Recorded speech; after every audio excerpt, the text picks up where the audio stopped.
the KMS test server just dropped and we're going to be going over it. The title is not clickbait. They really are removing the Reboot world from Korean MapleStory. And just off the bat, I want to say that I think there's a 100% chance that we will not be getting these changes, but it's still important to look over it to see what they're doing and how this could have been our future if it wasn't for Inkwell changing the direction of our GMS server. There's also a bunch of other exciting updates coming this patch, but the most important thing is the reboot change. That's probably what you're going to see most people talking about. So let's talk about why they're removing the reboot server from their region and how they're going to go about it. So they actually show this graph. Essentially what this graph means is the amount of time it takes and how much more difficult bosses are in reboot are significant. So the top line is reboot, the bottom line is reg, and basically like all the different bosses and what the difference is in the servers. And you can see that the gap gets bigger and bigger. Like the amount of funding you need on reboot becomes dramatically higher and higher and higher as new bosses come out. So essentially what he's saying is reboot isn't keeping up with the amount of content being released, and the bosses are just too hard for reboot to clear. They even show this, which is essentially showing that the top dogs on reg server are like 700 mil CP plus, whereas on reboot they're only like 350 mil, which is a big power gap. So what they decided to do is to completely turn their reboot server into another reg server in a 3-step process. The first step is basically just let people get as much money and mesos and nodes and as much as possible in the first patch. Second patch is they're going to tell everybody you need to spend all of your resources now. You need to spend everything because they're going to remove everything you see on the screen. They're going to remove the mesos, the cubes, and everything. They're just going to completely remove them from everybody's inventories, everybody's storage. So everybody starts at literally 0. So you need to make sure that you spend everything. But they're also going to be enabling the auction house and the meso market. So you can actually buy mesos with maple points now and trade items between people. And then all of the existing items that you have are going to have this like legacy symbol on it. They're going to have this like cross symbol on it, which basically means that it cannot be traded and that item is only for you. And then in the third patch, they're going to be removing the reboot final damage, and they're going to be adding scrolling and B-potting and all that stuff. So by the end of it, it's going to be turned into a normal regular server, and reboot as a concept in its entirety will be completely removed from the Korean region. Now, if we go back here real quick, I was talking about how they said that the reboot world is essentially too weak.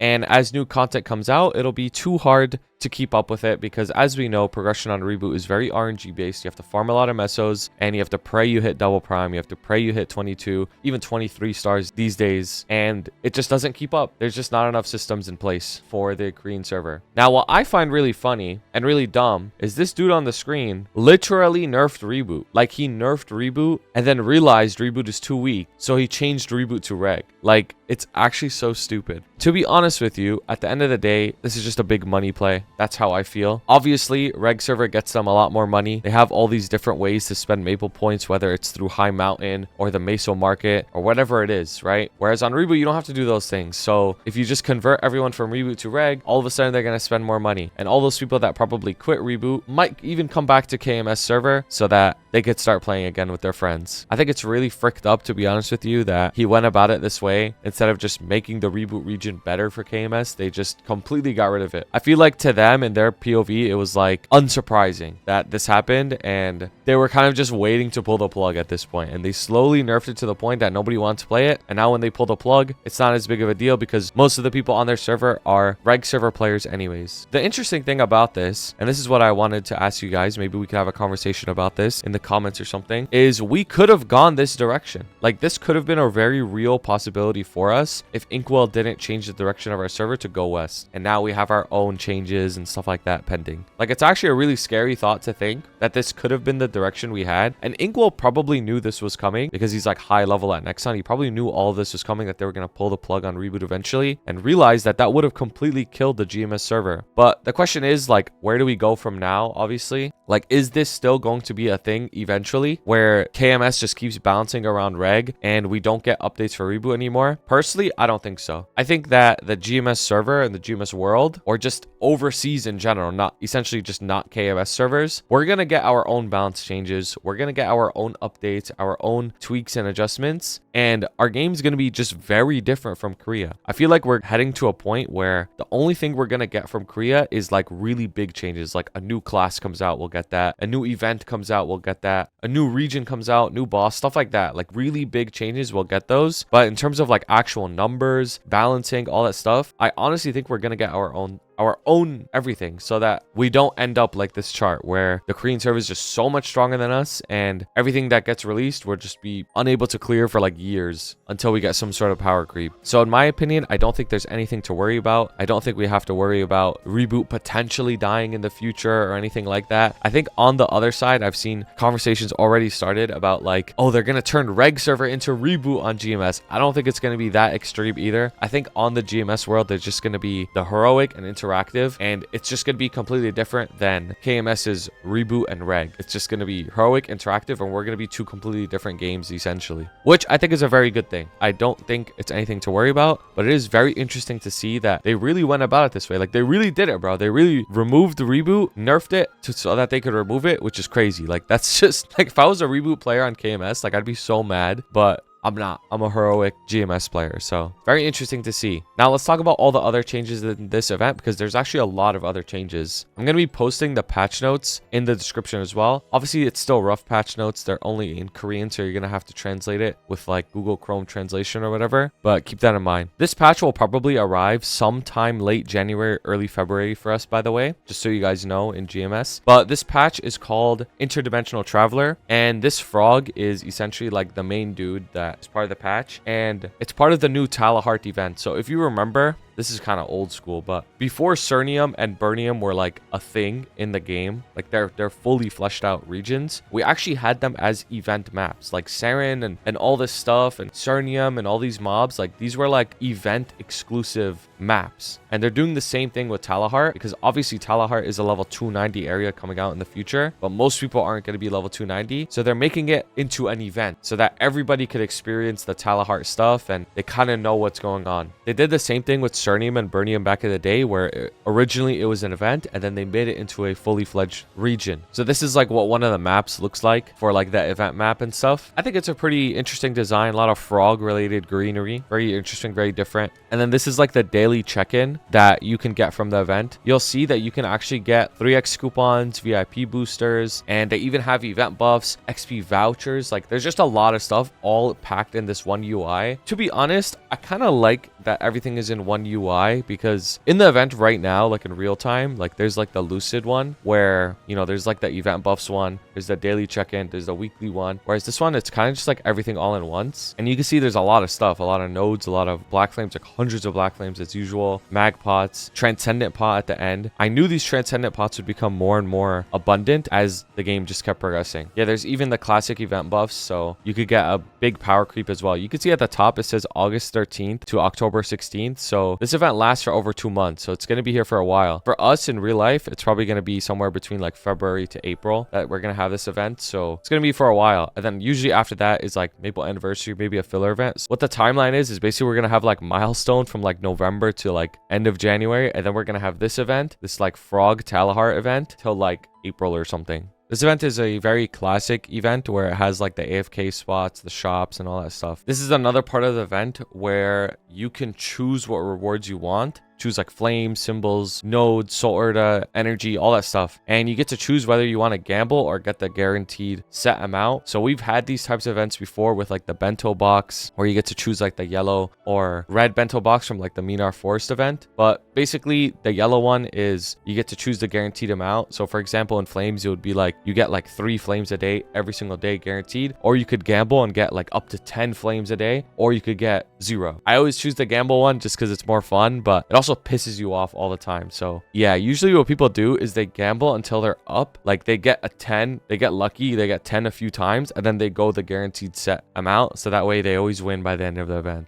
Now, this is actually very, very interesting. This is something new that they're doing called Champion Burning. And essentially what it is it's like an EXP share for 2 other characters on your account. So your middle character is your leader, and you have 2 champion characters. And essentially what you do is on your leader character, if you grind on it, some of the XP gets shared on your 2 other characters. So this is a very, very easy way to get 2 other characters on your account to a pretty high level. And honestly, I think it's really OP.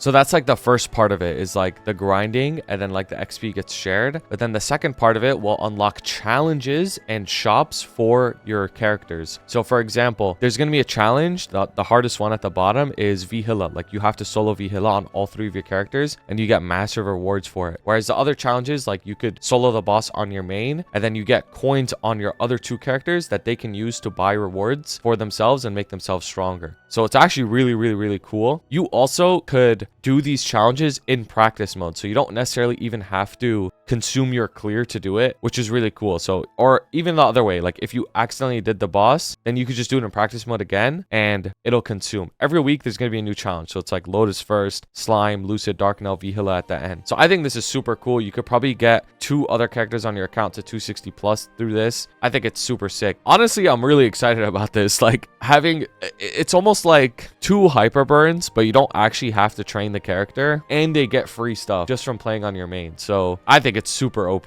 super OP. And the 2 characters that you choose, they're locked in at the start of the event. You can't not change them. So make sure you choose the 2 characters that you really want to pick. So there's actually a new epic dungeon, like how we have High Mountain. There's actually AnglerFish Company now, and it gives way more XP and more rewards as well. But this is what it looks like. You get to play as her, Senya, how High Mountain has Mitra, but you get to play as Senya for this one. 보면 이렇게 발판이 있는데 이렇게 발판을 조작해서 저 로봇을 특정 지점까지 보내는 그런. And there's obviously a lot of bosses and mobs you have to kill, very similar to High Mountain. Now, I believe you get to choose one or the other. I don't think you could do both High Mountain and AnglerFish Company. So as you're higher level, you would just do AnglerFish Company and get more rewards. You can't like double dip. You could see here that if you were to hypothetically use like the bonus EXP boost on this, you would get over 5.3 trillion XP at level 282. That's a massive amount. That's over 10% EXP when you do this. Like that's a stupid amount of XP. Now, obviously this is like the reg server way. In our region, it's probably not going to be this much, but it won't be much less either. I still think it's probably going to be 4.5 to 5 TXP or something like that. So it's a huge amount of XP.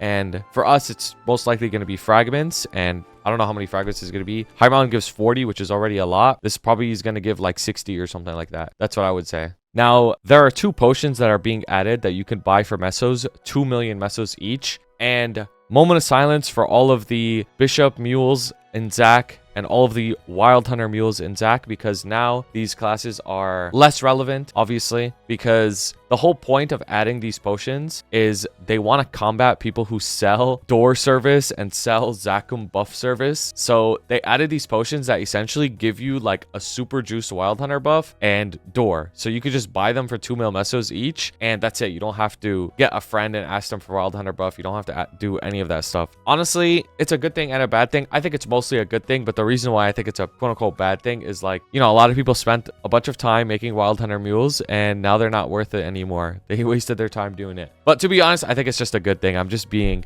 cynical here, but it's a really good thing that we have access to this, because not only does it make boss mules way stronger because you have these potions that just give you like 60 attack, 10 boss, and like 16 crit damage and a bunch of crit rate and all this stuff. So it's actually really good, and you get door on top of that, so you don't need to rely on anybody. You don't need to get buff duration on your Wild Hunter or anything. It's just a really fat buff that you could get on all your characters now for only 2 mil mesos. So super useful. There's a new name auction. Honestly, I'm still waiting for our server to get the name auction. Like there's so many names that are probably available that people would want, but essentially what they're doing with the new name auction is they're going to be able to sell names directly to you. Like Nexon's going to sell you the names themselves. I don't know if we would ever get this, but I figured I'd mention it just because I think it's really cool and I really want this. But essentially you could just bid on names where it starts at like 100 maple points, and you could just bid and go up and up and up until whoever wins. But yeah, I don't know if we'll ever get this, but hopefully we do. So they even added a UI to Monster Park. Little thing, but I think has a really nice improvement on the quality of life on the game. And it's going to make people understand Monster Park just a little bit easier. Know how many runs they cleared. See what reward you get, obviously. Because, you know, honestly, to this day, I don't even know which rewards you get besides the Saturday and Sunday one. Like, if you asked me what color box is the Wednesday one, I don't know. Is that the blue one? I think it's the blue one. And the Monday one might be the red one. Yeah, I don't know. But, like, that's the point. Like, to this day, and I've been doing Monster Park every day for years. But, yeah, like, you can actually see what what the maps are and how many clears you are. Just a little nice touch. And on top of that, they even buffed the amount of Monster Park XP you get. They doubled it. So Monster Park is just going to be even more valuable and even more important to do every single day. And honestly, they added just a lot of other quality of life changes, like better node UI and better bag UIs and stuff like that. They don't actually show it in the live stream, but that's about it. So the rest of this video is talking about the reboot stuff, which we talked about at the start of the video, because I think it's the most important. All in all, I think it's a nice patch, right? I think the champion burning is something that's very, very exciting. Like for me, I'm most looking forward to this, but it is very interesting to see how they handled reboot and what our future might have been. I doubt we would get it. I'm almost certain that we would never get any of those reboot changes, like where reboot region. We're actually called heroic now. I have to keep getting used to saying heroic, but yeah, it's very interesting how we're going in a completely different direction, and this just further solidifies it. This isn't like a major patch, right? Like one of the summer or winter patches, but I think it's pretty good for a patch that happens after a major patch, where we get the event map, we get a new theme dungeon, we get champion burning, a lot of quality of life. So I think it's pretty good. All in all, I think this patch is pretty good for us in GMS. And then in reality, in our server, we're probably going to get even more things on top of this. It's not just going to be this stuff. We're going to get even more stuff. So for example, we got the Go West patch, which is the KMS Dreamer and more. So we're probably going to get this patch and more as well. But obviously, if you have any questions, leave a comment. If you have any thoughts about any of this, leave a comment down below. If this video helped you out, maybe consider subscribing. I cover a lot of stuff on this game, make guides and all this stuff, and I also stream almost every single day, so pull up to my stream. With that all being said though, have a wonderful day. Shout out to my members: Blazefire, Shooms, Uju, Shagad, Ravi Espa, Grim4K, Koga, Pabo, Picolneer, Jesse B, Dante Victory, Zats, CK, and Assassin510. I appreciate you guys so much, and thank you so much to everybody who has submitted fan art throughout all this time. I will be forever grateful to all of you, and have a wonderful day.